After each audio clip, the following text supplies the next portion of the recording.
I was driving the last bus of the night. It was a cold, rainy night, and I was driving to a small town, near Boston. I didn't know the area very well. I lived in a town about 10 miles away, and it was only my second day on that bus route. There were only 3 passengers on the bus. There was a young man sitting at the back. He was listening to music on his earphones. There was a woman sitting in the middle. And there was another man near the front. It was about 10:30, and we were driving along a dark country road. It was raining heavily, and I was looking forward to finishing work and going home. We were about a mile from the town.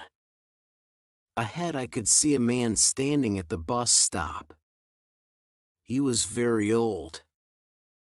It is unusual to see a very old man out at this time, I thought. I stopped the bus, and the bus doors opened. The wind was very strong and the rain came in through the open doors. The old man climbed up the steps very slowly. He was wearing a long red coat and black pants. He had a yellow baseball cap on.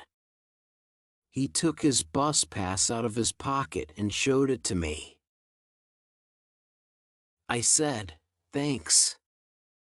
The old man didn't look at me. I closed the door and waited for him to sit down. He's taking a long time, I thought.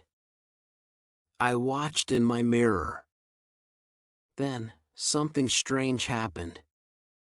The man disappeared. The woman started screaming. The young man at the back of the bus jumped up. "What happened? Where is he?" he shouted. I stood up and walked to the middle of the bus. "Where did he go? Where did he go?" I asked. The man at the front of the bus couldn't speak. He was so frightened, he couldn't move. The woman was shaking her head. He just disappeared," she said. The young man ran past me and started hitting the door. "Let me off! Let me off!" he shouted. "I can't stay on this bus." "Relax." "It's okay," I said. But the man was too frightened. "Let me off."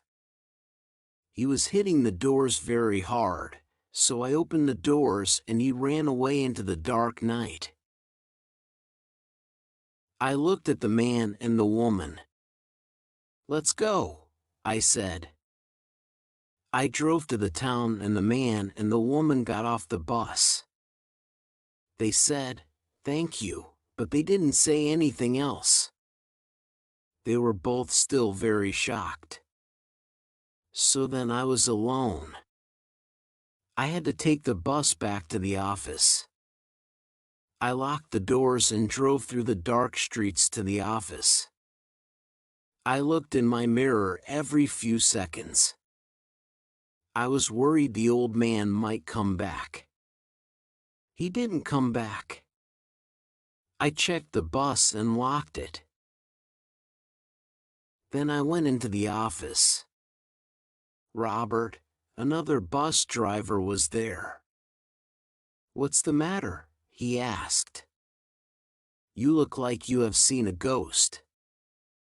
"I have seen a ghost," I said. I told him the story. He listened for a while. Then, he said, "A red coat? And a yellow baseball cap? 10:30? About a mile from the town? I don't believe it. That sounds like Alistair Grimm. But it can't be. No, I don't believe it. Who's Alistair Grimm? I asked. He was a retired school teacher. He lived in the town. His daughter lived just outside the town. Every Tuesday, he went to her house for dinner. He always took the last bus. All the drivers knew him. Last year, I was driving your bus. One Tuesday, I was very surprised because he wasn't at the bus stop. The next day, I heard the news. He died that Tuesday evening when he was walking to the bus stop from his daughter's house.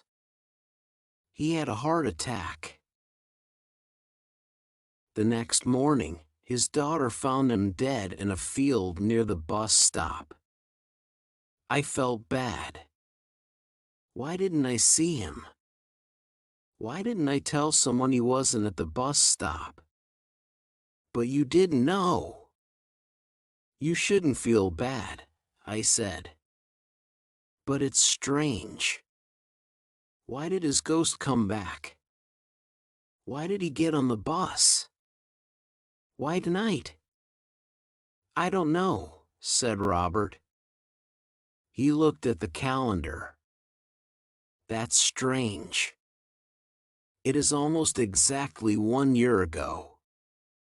I remember. It was late October. Maybe his ghost came back because he wanted to go home. Robert and I looked at each other for a few seconds. He looked frightened. I felt frightened too. Robert put his coat on. And I want to go home. Come on, it's getting late. I put my coat on and we locked the office door and walked out to our cars.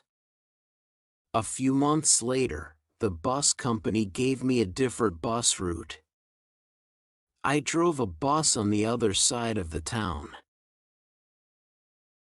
Since then, I have seen the young man with the earphones, and the woman. Sometimes they get on my bus. But we never talk about that night. And I have never seen Alistair since that night. Maybe he just wanted to go home. Maybe he wanted to go home for the last time.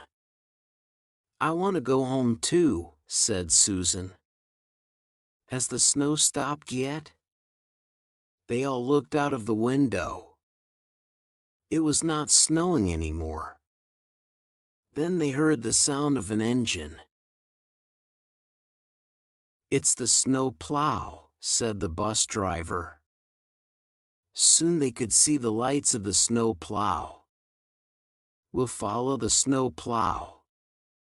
He drove out of the car park and onto the road. The snow plow was pushing the snow to the side of the road. At first, they could only travel slowly, but then they came to a bigger road. The snow was not so deep there. The snow plow moved to the side of the road and the bus drove past it.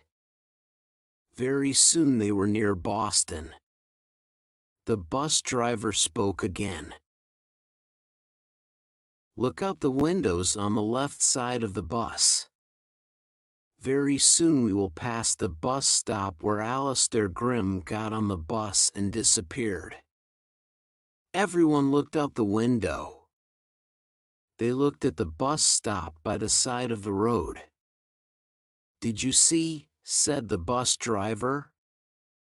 No one answered him. No one wanted to say anything.